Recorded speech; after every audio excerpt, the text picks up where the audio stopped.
నమస్తే welcome to story board.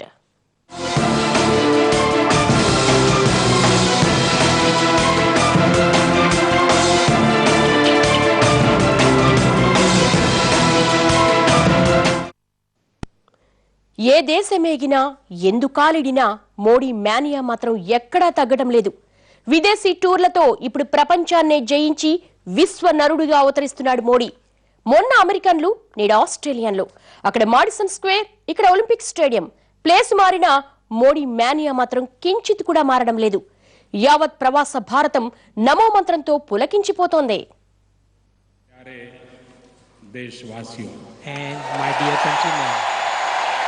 మాట మాటకి కరతాళ ధ్వనులు. इसका हकदार मोदी नहीं है.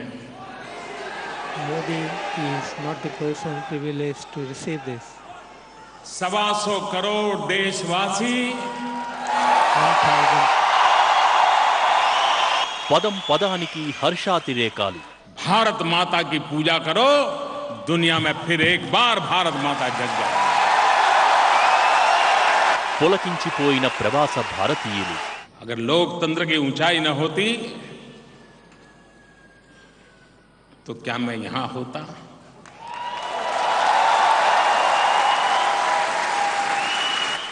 మాటలతోనే మంత్రమేసిన మోడీ. मुझे कोई कारण नहीं लगता है भाइयों बहनों, कोई कारण मुझे नहीं लगता है कि हमारा देश अब पीछे रह जाए. मुझे कोई कारण नहीं लगता. ఆస్ట్రేలియాకు దౌత్య వారధి వేసిన మోడీ. यही हमारा सबसे बड़ा दायित्व होता है कि जो हमारी कर्मभूमि हो, उस कर्मभूमि के साथ हमारा लगाव भी इतना होना चाहिए, हमारा समर्पण भी इतना होना चाहिए. और जो हमारे भारतीय भाई बहन आज यहां ऑस्ट्रेलिया की धरती पर कर रहे हैं.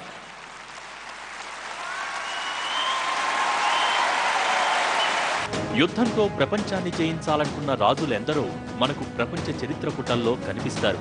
కానీ మాటలతో, కేవలం తన మాటలతో, దౌత్య నీతితో ప్రపంచాన్ని గెలవాలని జైత్రయాత్ర చేస్తున్న ఓ యోధుడిని ప్రపంచం ఇప్పుడిప్పుడే చూస్తోంది.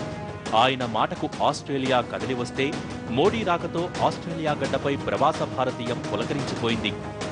మోడీ ప్రసంగంతో ఒలింపిక్ స్టేడియం భారత్కి తరలివచ్చిందా అన్నంతగా ప్రవాస భారతీయులతో నిండిపోయింది. మోడీ ప్రసంగానికి ఆస్ట్రేలియా పులకించిపోయింది. लेकिन आपका सपना मेरा सपना है.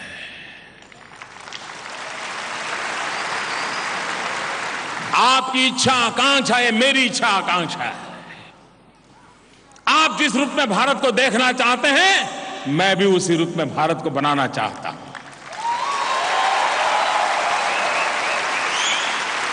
फर्क इतना है कि पहले सरकारों लगता था देश बनाएंगे. मैं मानता हूं सरकारें देश नहीं बना सकती और नहीं बनाना चाहिए. देश बनता है देशवासियों के कारण, देश बनता है देशवासियों की शक्ति के कारण. और अगर हम देशवासियों को अपनी शक्ति का भरपूर उपयोग करने का मौका दें.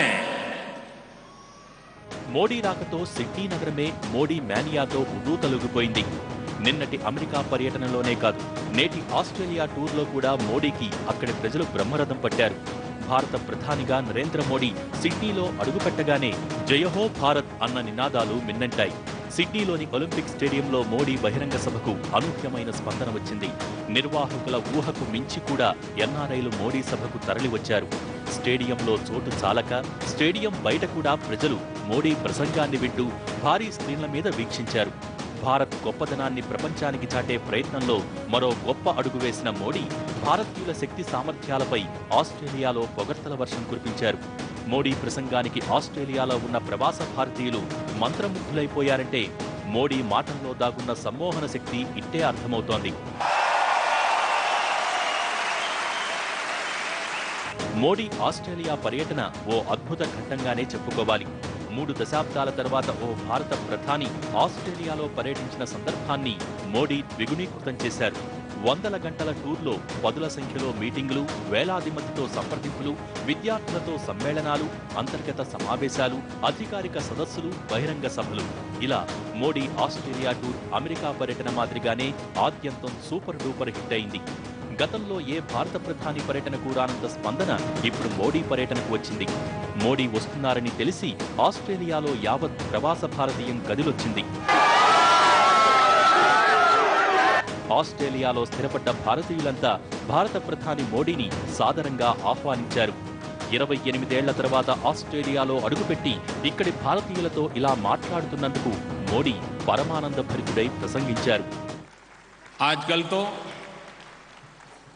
आप हिंदुस्तान से रात को निकलें, सुबह ऑस्ट्रेलिया पहुंच जाते हैं, लेकिन भारत के प्रधानमंत्री को यहां आने में 28 साल लगे.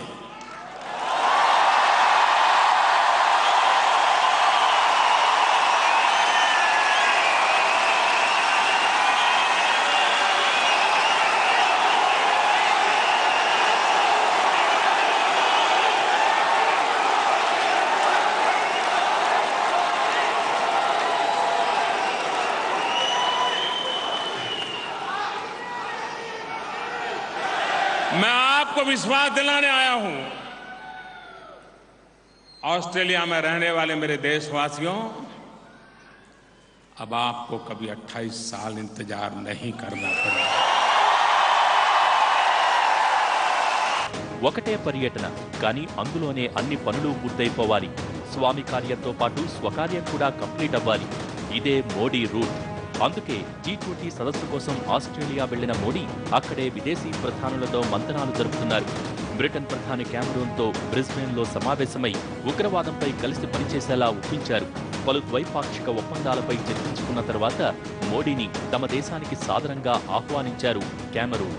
ఇక G20 సదస్సులో కూడా ఉగ్రవాద నిరోధం, బ్లాక్ మనీ వెలికితీతపై తాము చేస్తున్న ప్రయత్నానికి అంతర్జాతీయ సహకారాన్ని అందిపుచ్చుకునేలా అడుగులేస్తున్నారు మోడీ. ఒక్క బ్రిటన్ ప్రధానే కాదు, ఈ పర్యటనలో భాగంగానే మోడీ జర్మన్ ఛాన్సలర్తో పాటు మరోసారి జపాన్ ప్రధానితో ప్రత్యేకంగా సమావేశం కానున్నారు. ఈ పర్యటనలోనే ఆస్ట్రేలియాలో ఉన్న టాప్ 500 కంపెనీల సీఈఓలతో కూడా సమావేశమవుతారు. మేక్ ఇన్ ఇండియా నినాదంతో ముందుకెళ్తున్న మోడీ భారత్లో పెట్టుబడులు పెట్టేందుకు వారిని ఆహ్వానించనున్నారు. ఇదంతా మోడీ తనకు తాను ప్రమోట్ చేసుకోవడంతో పాటు దేశాన్ని, భారతీయతను కూడా ప్రమోట్ చేసుకుంటూ వెళ్తున్నారు. ఒలింపిక్ పార్కులోని తన ప్రసంగంలో భారత్ ఔన్నత్యాన్ని చాటి చెప్పడంతో భారతీయుల శక్తి సామర్థ్యాలను ఆవిష్కరించిన మోడీ గాంధీని కూడా ఆకాశానికెత్తేశారు. ఈ సమావేశానికి ముందు ఆస్ట్రేలియాలో ప్రవాస భారతీయులు రోమా స్ట్రీట్లో ఏర్పాటు చేసిన జాతిపిత మహాత్ముని విగ్రహాన్ని ఆవిష్కరించిన మోడీ గాంధీ ఆదర్శంతో తీవ్రవాదంతో పాటు భూతాపాన్ని కూడా నిరోధించవచ్చని చెప్పుకొచ్చారు. ఇలా మోడీ ఆస్ట్రేలియా పర్యటనలో వేసిన ప్రతి అడుగు అందరినీ ఆకట్టుకునేలా ఉంది. మాట్లాడిన ప్రతి మాట ప్రతి ఒక్కరిలో ఉత్తేజం నింపింది. మొత్తంగా మోడీ ఆస్ట్రేలియా పర్యటన అమెరికా పర్యటనను మించిపోయేలా ఉంది.